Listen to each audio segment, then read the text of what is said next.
একজন নারীর মূল সম্পদ হচ্ছে তার স্বামী। স্বামী যদি ঠিক থাকে তাহলে দুনিয়াতে আর বেশি একটা কিছু প্রয়োজন হয় না। যার স্বামী ঠিক তার সব ঠিক। তাই স্বামীকে ঠিক রাখতে হলে অবশ্যই স্ত্রীর অনেক দায়িত্ব আছে, কর্তব্য আছে। আপনার স্বামী সারাদিন অফিস শেষ করে বাসায় আসে, বাসায় আসার পরে যদি আপনার স্বামীকে যদি রাগের কথা বলেন, তখন আপনার স্বামীর রাগটা বেড়ে যাবে। তখন আপনি কি করবেন?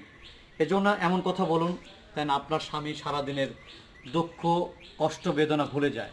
এই জন্য আমি নারীদেরকে বলতে চাই, আপনার স্বামীকে ঠিক রাখতে হলে অবশ্যই আপনার স্বামীর ভালো লাগার বিষয়গুলো লক্ষ্য রাখতে হবে। তার রোমান্টিক বিষয় সেটা লক্ষ্য রাখতে হবে। আজকে তোমার অফিসে কাজ কেমন হলো, তোমার মনে কষ্ট আছে কিনা, তোমার কি খাতে মন চাচ্ছে, এরকম অনেক বিষয় আছে, আপনি ফলো করবেন। মনে রাখবেন, সংসার সুখীর হয় রমণীর গুণে, আবার এই সংসারই ধ্বংস হয় রমণীর কারণে।